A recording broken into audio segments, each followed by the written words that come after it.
Good morning, everybody. I'm Umesh Raval, working as a lecturer at MJ College of Commerce, Bhavnagar. Today, I'm going to introduce some basic concepts of correlation. Dear friends, correlation ગુજરાતીમાં જેને આપણે સહસંબંધ કહીએ છીએ. Correlation એ કોઈ બે ચલો વચ્ચે રહેલા સંબંધનું માપન માટેનું એક સાધન છે. With the help of correlation, we can study the relationship between two variables. Now, let us first be clear about what is variable. Variable are those values which varies. ચલ કિંમતો જેને કહીએ છીએ, જેમાં ચલન શક્ય છે એવી. હવે એક કરતાં વધારે ચલોની વચ્ચે જ્યારે સંબંધ હોય ત્યારે એ સંબંધ કેવા પ્રકારનો છે, કેટલો છે, એ માપવા માટે સહસંબંધના માપનો આપણે ઉપયોગ કરીએ છીએ. We are using the methods of correlation to study the relationship between two variables. With the help of correlation, we can measure the degree of relationship between two variables. I think everybody of you are now clear what correlation is. If we are going to define the correlation, correlation means if the change in the value of one variable results the change, corresponding change in the value of other variable, then it is to be known as correlation. But one thing must be remembered, that there must be some cause and effect relationship. For example, price and demand of a commodity is correlated variables. The same way, income and expenditure, કિંમત અને માંગ વચ્ચે જે સંબંધ છે એને આપણે સહસંબંધ કહી શકશું, કારણ કે કિંમતના ફેરફારને કારણે માંગમાં ફેરફાર થતા હોય છે. Sometime it is found that કે માંગમાં ફેરફારને કારણે પણ કિંમતમાં ફેરફાર થાય છે. That way they both are interdependent variables. The same way આવક અને ખર્ચની વચ્ચે પણ કોઈ સંબંધ રહેલો જોવા મળે છે. હવે આ જે રિલેશન્સ છે, બે ચલો વચ્ચેના સંબંધો છે, એના માપન માટે જ્યારે સહસંબંધનો ઉપયોગ કરીએ છીએ તો એ સહસંબંધ માપવા માટેની અલગ અલગ પદ્ધતિઓ છે. એમાંની પહેલી પદ્ધતિ છે, એને આપણે સ્કેટર ડાયાગ્રામ મેથડ અથવા તો વિકર્ણ આકૃતિની રીત એવું કહીએ છીએ. વિકર્ણ આકૃતિની રીતથી આપણે બે ચલો વચ્ચે કેવા પ્રકારનો સંબંધ છે, what kind of relationship is there between two variables, that can be measured with the help of scatter diagram method. એને આપણે વિકર્ણ આકૃતિની રીત ગુજરાતીમાં કહીએ છીએ. વિકર્ણ આકૃતિની રીતે જ્યારે બે ચલો વચ્ચેનો સંબંધ માપવામાં આવે ત્યારે બે ચલોની કિંમતોને એક આલેખપત્ર પર વિકર્ણ ચિત્રની મદદથી પોઈન્ટને પ્લોટ કરવામાં આવે છે, પોઈન્ટને મૂકવામાં આવે છે, અને પછી એ પોઈન્ટને જોડવાથી જે પ્રકારની આકૃતિ મળે એના ઉપરથી કેવા પ્રકારનો સંબંધ છે તેનું અર્થઘટન થાય છે. જો બે ચલો વચ્ચે ધન સહસંબંધ હોય તો એક ચલની કિંમતમાં વધારો થવાને પરિણામે બીજા ચલની કિંમતમાં પણ વધારો થાય. Increase in the value of one variable results the increase in the value of other variable. અને જો એક ચલની કિંમતમાં ઘટાડો થાય તો બીજા ચલની કિંમતમાં પણ કોરસ્પોન્ડિંગ ઘટાડો થતો જોવા મળે છે. આમ જ્યારે સીધો સંબંધ હોય ત્યારે એ બંનેની વચ્ચે પોઝિટિવ કોરિલેશન અથવા તો ધન સહસંબંધ છે એવું કહીએ છીએ. જો એનાથી અલગ હોય, એટલે કે કોઈ એક ચલમાં વધારો થવાને પરિણામે બીજા ચલની કિંમતમાં જો ઘટાડો થતો જોવા મળતો હોય, અથવા તો એક ચલની કિંમતમાં ઘટાડો થવાને પરિણામે બીજા ચલની કિંમતમાં વધારો થતો હોય, તો એવા ચલોની વચ્ચે ઋણ સહસંબંધ છે તેવું આપણે કહી શકીએ. વિકર્ણ આકૃતિની મદદથી માત્ર ચલોની વચ્ચે કેવો સંબંધ છે, what kind of relationship is there between that two variables, that can be studied with the help of scatter diagram. But the main demerits or main drawbacks of this method, આ પદ્ધતિની જે મુખ્ય મર્યાદા છે એ છે કે તે બે ચલો વચ્ચેના સંબંધનું ચોક્કસ માપ આપણે મેળવી શકતા નથી. This is what the basic drawback of this method. પણ એક રીતે આ પદ્ધતિ સમજવામાં ઘણી સરળ છે. મેથેમેટિક્સના ઊંડા જ્ઞાનની કોઈ જરૂરિયાત રહેતી નથી. કોઈ લેમેનને પણ આપણે સમજાવવું હોય, જે સ્ટેટિસ્ટિક્સના કે મેથેમેટિક્સના જાણકાર ન હોય, તો એવા લોકોને પણ વિકર્ણ આકૃતિની મદદથી આપણે બહુ સરળતાથી બે ચલો વચ્ચે કેવો સંબંધ છે તે જણાવી શકીએ છીએ. બીજી જે પદ્ધતિ છે, એટલે આ પદ્ધતિનો જે ડ્રોબેક છે એને દૂર કરવા માટેની પદ્ધતિ છે, એ છે કાર્લ પિયર્સનની ગુણન પ્રઘાતની પદ્ધતિ. હું મારા મિત્ર રાજીવભાઈ પરીખને વિનંતી કરું છું. He will proceed on. મારું નામ રાજીવ પરીખ. હું Shri Swaminarayan college of computer science Sardarnagar ભાવનગરમાં એઝ એ લેક્ચરર જોબ કરું છું.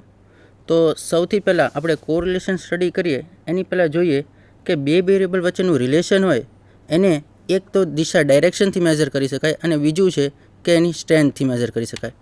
તો સૌથી પહેલાં આપણે પાવર પોઈન્ટની સ્લાઇડ જોશું. તો ફર્સ્ટ એક્ઝામ્પલ જોશું તો અહીંયા સ્ટોક બી રિટર્ન ઇન્ક્રીઝ થશે તો સ્ટોક એ રિટર્ન સામું ઇન્ક્રીઝ થાય છે, તો આ પોઝિટિવ રિલેશન દેખાડે છે. અને બીજી જ સાઈડમાં સ્ટોક ડી રિટર્ન ઇન્ક્રીઝ થાય તો સામે સ્ટોક સી રિટર્ન ડિક્રીઝ થાય છે, તો આ નેગેટિવ રિલેશન દેખાડે છે. આ સેકન્ડ એક્ઝામ્પલ છે કે જ્યાં એડવર્ટાઇઝમેન્ટ સ્પેન્ડિંગ એન્ડ રેવન્યુ આપેલું છે. હવે અહીંયા તમે જોશો ફર્સ્ટ ગ્રાફની અંદર, આ ગ્રાફમાં તો અહીંયા રિલેશનશિપ દેખાડે છે સ્ટ્રોંગલી, તો આ કોરિલેશન કોએફિશિયન્ટનો યુઝ થાય છે અને અહીંયા કોઈ પણ ટાઈપની રિલેશન એ દેખાડતું નથી.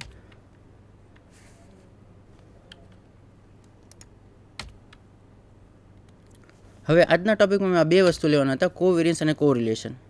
Covariance is a numerical measure that shows the direction of the relationship between two variables. Covariance is one of the most fundamental numerical measure of the relationship between two variables. It will appear in many areas, that is computation of returns of a portfolio of stocks. First we will derive the formula of covariance.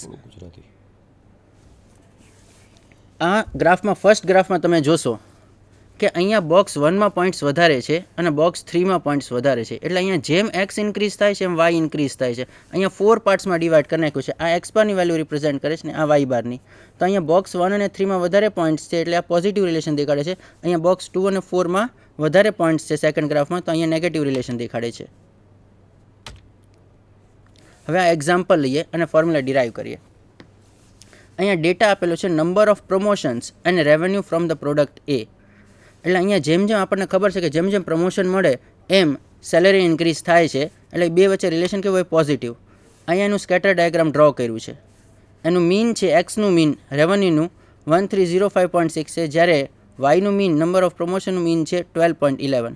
અહીંયા points plot કરેલા છે અને આ points જોતા ખ્યાલ આવી જશે કે બોક્સ 1 અને બોક્સ 3માં વધારે પોઈન્ટ્સ છે કમ્પેર ટુ 2 અને 4, એટલે આ બે વચ્ચે રિલેશન કેવું છે, પોઝિટિવ છે.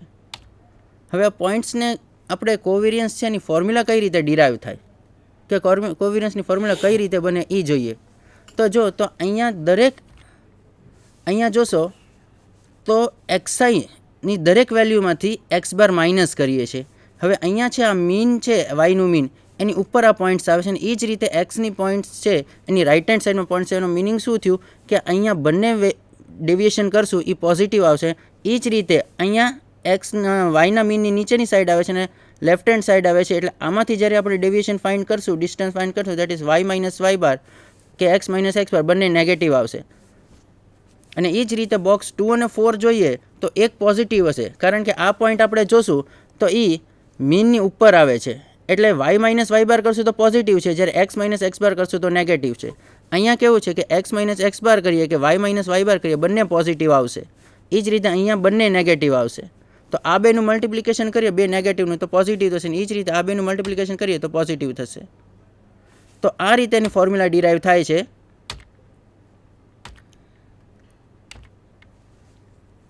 તો સૌથી પહેલાં તો દરેક વેરિયેબલનું મીન ફાઇન્ડ કરો, દરેક એક્સઆઈની વેલ્યુઝમાંથી એનું મીન સબટ્રેક્ટ કરો, એ જ રીતે દરેક વાયની વેલ્યુમાંથી મીન સબટ્રેક્ટ કરો, એ બેનું મલ્ટિપ્લિકેશન કરો, સમ કરો અને ટોટલને n-1થી ડિવાઈડ કરશો એટલે કોવેરિયન્સ મળશે. એની કેરેક્ટરિસ્ટિક ખાસ જોઈ લે. If covariance is positive the two variables have positive relationship. If covariance is negative the variables have negative relationship.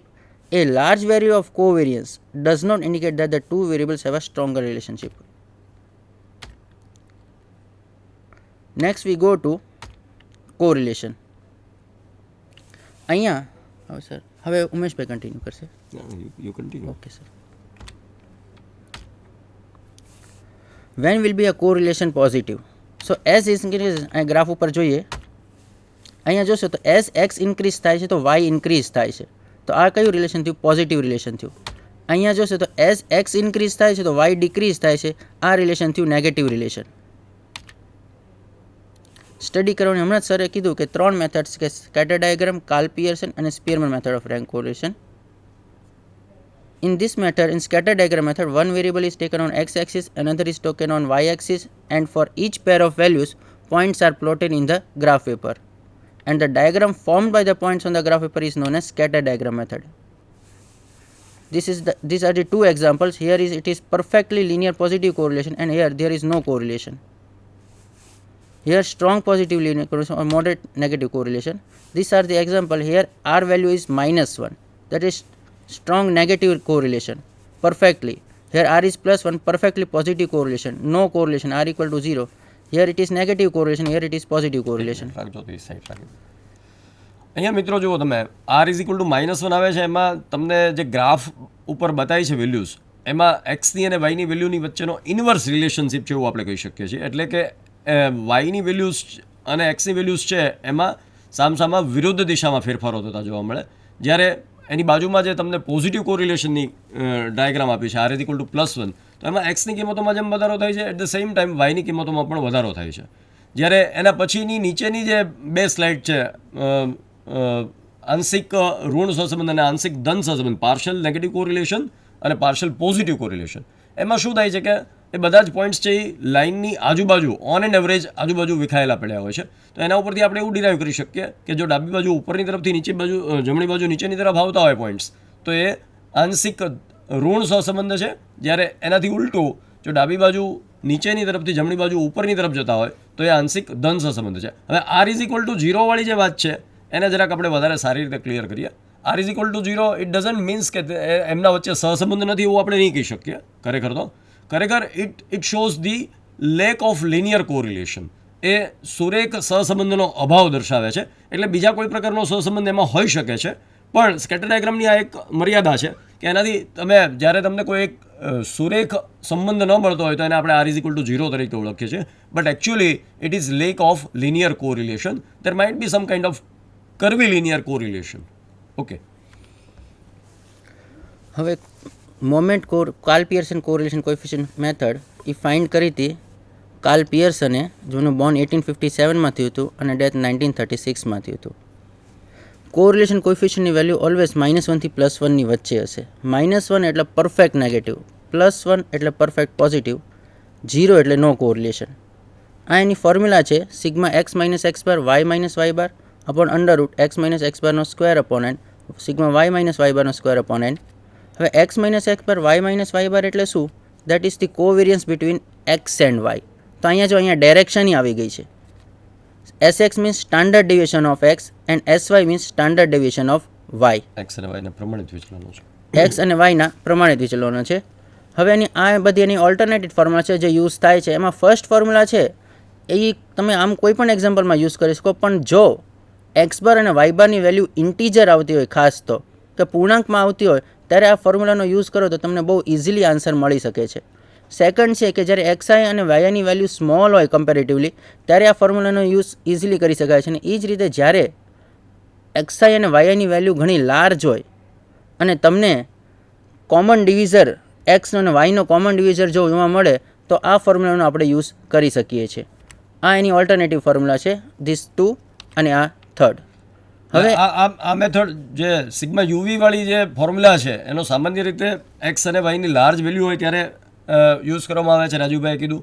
એ જ રીતે જ્યારે એક્સ અને એક્સ બાર અને વાય બાર છે ઇન્ટીજર ન હોય, એટલે કે ફ્રેક્શનલ વેલ્યુ મળતી હોય, જ્યારે અપૂર્ણાંક કિંમતો મળતી હોય, ત્યારે પણ સામાન્ય રીતે આપણે એઝ્યુમ્ડ મીન મેથડનો જે યુઝ કરીએ છીએ.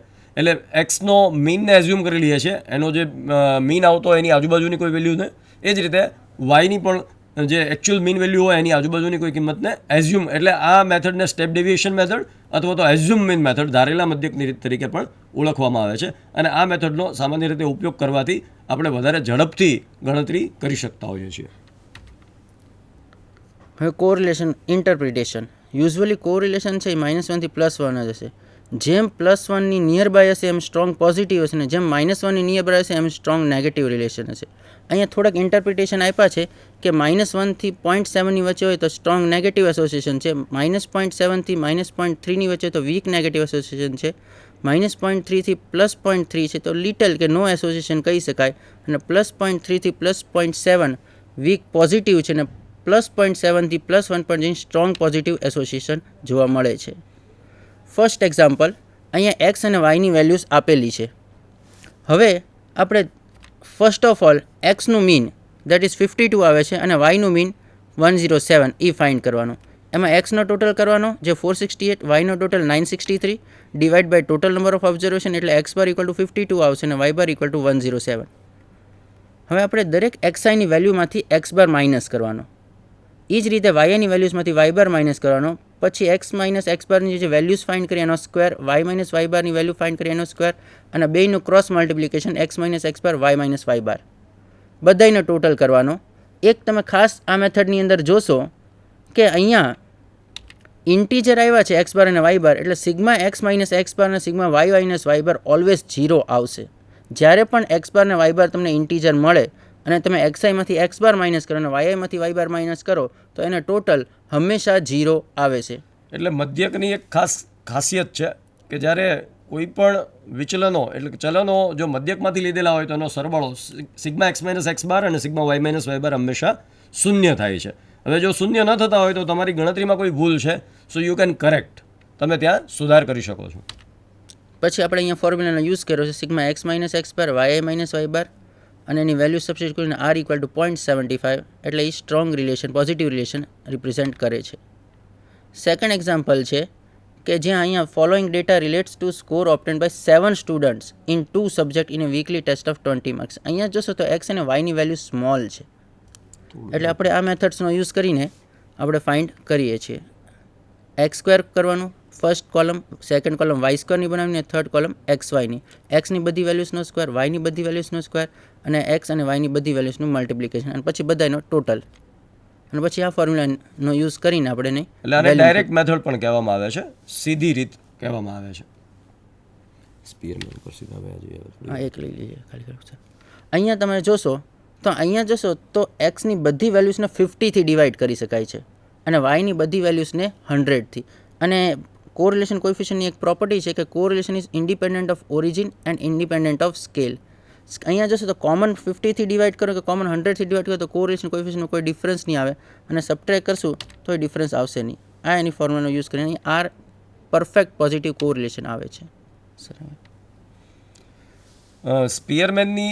કાર્લ પિયર્સનની જે આ પદ્ધતિ છે એ પદ્ધતિ દ્વારા જે માપવામાં આવે છે સહસંબંધનું માપ, એ પ્રમાણમાં ઘણી બધી જગ્યાએ ઉપયોગમાં લેવામાં આવે છે, પણ એની પણ થોડી મર્યાદાઓ છે કે જ્યારે આપણી પાસે ડેટા છે એ ક્વોન્ટિફાયેબલ ન હોય, જેને સંખ્યાત્મક રીતે માપી શકાતો ન હોય એવો ડેટા હોય, તો એવા ડેટાની માટે સહસંબંધ માપવા માટેની એક પદ્ધતિ સ્પીયરમેન ચાર્લ્સ એડવર્ડ